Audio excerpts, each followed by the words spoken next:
Voici le tableau de bord que nous allons construire ensemble. Il s'agit de l'analyse du chiffre d'affaires des 3 dernières années d'une entreprise fictive. En haut, nous avons des segments qui nous permettent de sélectionner la ou les périodes à analyser, par année et par trimestre. Lorsqu'aucun trimestre n'est sélectionné, le rapport présente les données pour l'année entière sélectionnée.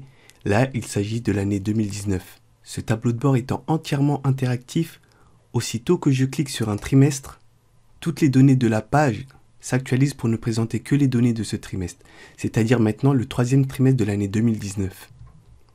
À gauche, nous avons un compartiment qui comporte tous nos indicateurs de performance clés avec le chiffre d'affaires cumulé du début de l'année jusqu'à la fin du trimestre actif, le chiffre d'affaires de la période non cumulée, le taux de marge, le nombre de transactions, les quantités vendues et le délai moyen de livraison.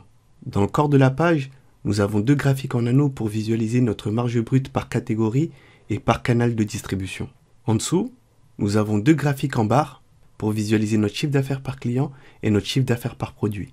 Si je clique sur le client Medline, le rapport entier se filtre sur les données du client Medline. Et si je maintiens la touche CTRL enfoncée et que je clique sur le produit 7, la page présente maintenant les données du client Medline et pour le produit 7 uniquement. En bas, nous avons un histogramme en barre qui présente le chiffre d'affaires par jour.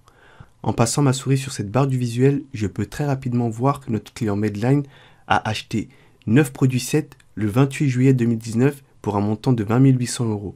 Pour revenir en arrière, j'ai juste à recliquer de nouveau sur le client Medline.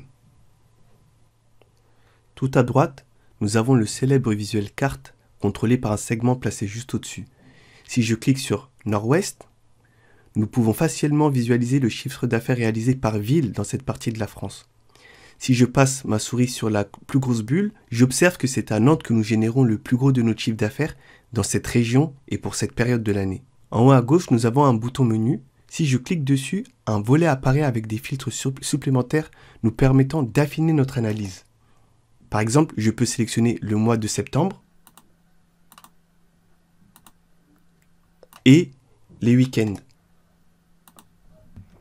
Le rapport est maintenant filtré sur les week-ends du mois de septembre 2019. Je peux supprimer les filtres en cliquant sur la petite gomme des 2 visuels et revenir en arrière en cliquant sur la flèche.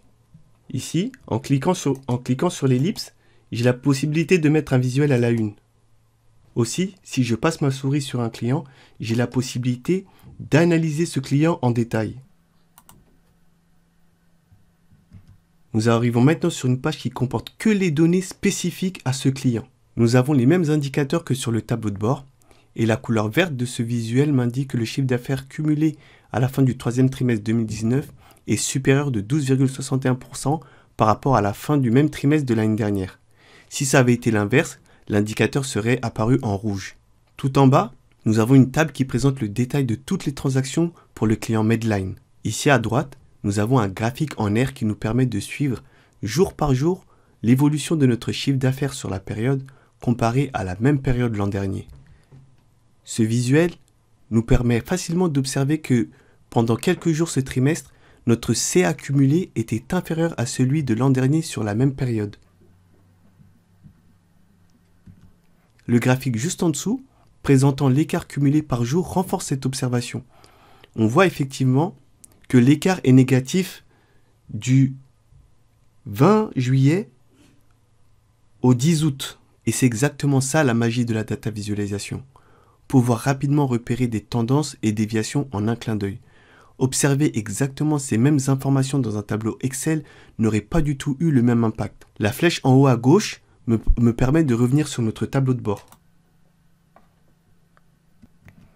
Voilà, j'espère que vous êtes excités à l'idée de savoir que vous serez vous aussi en mesure de créer ce même genre de rapport à l'issue de cette formation. Très bien, alors retroussons nos manches et passons à la suite.